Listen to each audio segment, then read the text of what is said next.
नमस्कार. शेतकरी जगाचा पोशिंदा या आपल्या यूट्यूब चॅनलमध्ये तुम्हा सर्वांचं सहर्ष स्वागत आहे. काल एक शेतकरी एका मॉलमध्ये गेला असताना धोतर घातलं यामुळे त्या शेतकऱ्याची एंट्री नाकारण्यात आली. खरं बघितलं तर शेतकरी या जगाचा राजा आहे. शेतकऱ्यामुळं आपला देश चालतो आणि शेतकऱ्यामुळंच आपण आज जिवंत आहोत.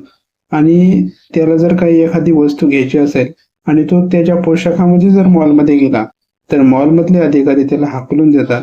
खरं तर ही एक लाजिरवाण्याची गोष्ट आहे. शेतकरी राजा आहे, त्याचा आपण सन्मान केला पाहिजे. त्याला अशा प्रकारचा कुठलाही अपमान होईल अशा प्रकारचं आपण त्यांच्यासोबत वागलं नाही पाहिजे. शेतकरी कालही राजा होता, आजही राजा आहे आणि उद्याही राजा राहणार.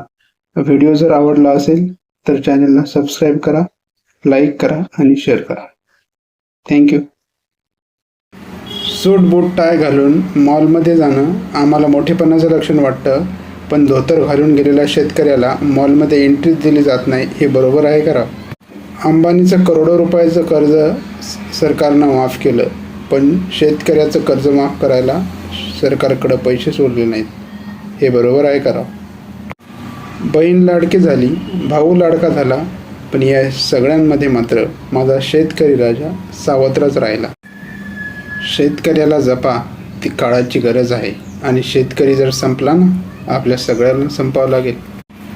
प्रत्येकाला ज्याच्या त्याच्या व्यवसायाचा अभिमान वाटतो, मग आम्हाला शेतीची लाज का वाटते? आपलीच माणसं आपला विचार करत नसतील तर अपेक्षा तरी करायची कोणाकडून? अजूनही वेळ गेलेली नाही. शेतकऱ्यांनो, शेतकऱ्याच्या पोराला पोरी द्या.